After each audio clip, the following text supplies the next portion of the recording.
Sa ilalim ng batas ng Pilipinas, ang bawat manggagawa ay may karapatang protektahan ang kanilang karapatan, lalo na sa panahon ng pagbuo ng pamilya. Pero gaano nga ba natin kakilala ang benepisyong ito? Mula sa 105 days maternity leave hanggang sa paternity leave para sa ama, sabay-sabay nating alamin ang katotohanan. Hindi lang basta bakasyon ang maternity at paternity leave. Ito ay ang mahalagang benepisyong nakabase sa batas upang masiguro ang kalusugan ng ina at pakikilahok ng ama sa pangangalaga sa bagong silang na sanggol.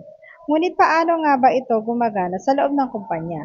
Halina't pakinggan natin ang diskusyon sa pagitan ng ating HR, labor union at empleyado.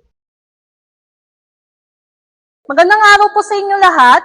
Ako po si Michelle Modanza, ang inyong host, at ang pag-uusapan natin ngayong seminar na ito about po siya sa maternity and paternity leave. Bago po yan, pakilala po muna namin sa inyo ang napakahalagang mga tao na ito. Unang-una, ang aming union representative na si Aling Resari.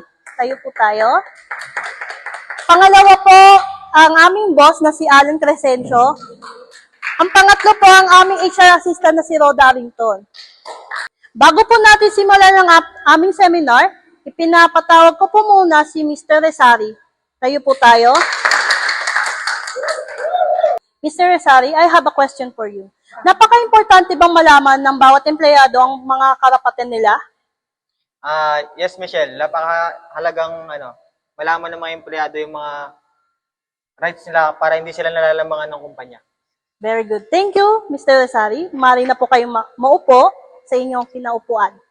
Po natin talakayin ang next discussion. Pinapakilala ko po muna sa inyo si Ms. Arrington. Siya po ang magtatalakay niya. Ms. Arrington, pwede niyo po ba sa amin ipaliwanag ano ibig sabihin ng maternity leave? Ang maternity leave po ay para sa mga babaeng empleyado na manganganak na. Ito ay 105 days with pay. Yes, Miss Jane? Ma'am Rhoda, pwede na po ba ako mag-leave pag malapit na ang mga anak? Yes, Jane. Basta qualified ka, pwede mo na ma-avail yung leave. Thank you, Ms. Rhoda. Maaari na po kayong... Yes, Mr. Tapanan? Paano naman kayong mga lalaki? May leave din ba kami? Yes, may paternity leave po tayo for 7 days para sa mga married male employees. Yes. So, kailangan ko po pala ito i-file ng maayos para makatulong sa asawa ko. Tama ka, Mr. Magno. At siguraduhin po namin na matatanggap ninyo yung paternity leave nyo or yung sahod nyo kahit wala kayo sa office habang nakalib po kayo. Dahil sa bawat hakbang ng isang nagdadalang tao, hindi lang pisikal na lakas ang kailangan kundi pati na rin ang kapanatagan ng loob. Dito pumapasok ang halaga ng suporta mula sa taong nakapaligid sa atin, sa asawa, sa mga kaibigan at sa mga kasamahan sa trabaho. Ang batas ay ginawa upang maging katuwang ng bawat pamilya sa kanilang bagong simula.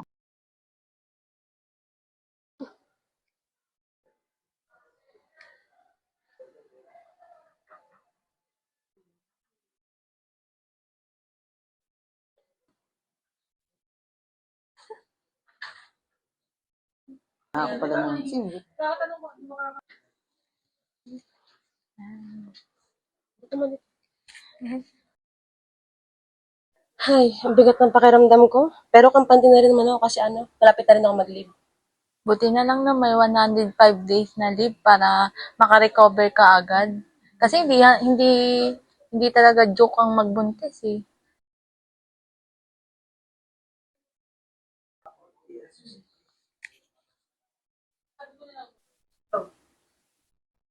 Ano, kamusta? Kaya pa?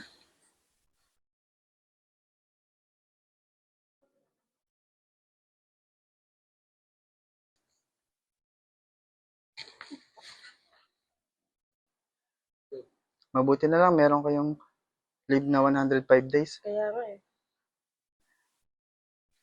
Totoo yan. Kaya ako rin gagamitin yung 7 days paternity leave ko. Good luck sa inyo. Mula sa suporta sa tahanan, kailangan din ng maayos na koordinasyon sa loob ng kumpanya upang maging matagumpay ang paglipat ng responsibilidad habang wala ang isang empleyado. Dito rin pumapasok ang mahalagang papel ng isang responsableng employer. Ang pagsunod sa batas ay tanda ng pagrespeto sa bawat manggagawa.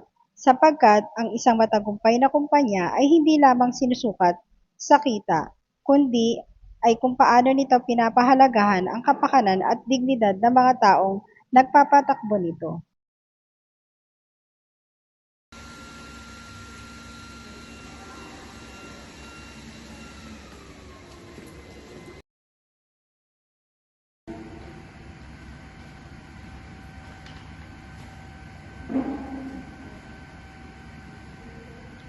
Jane, Kevin, good to see you.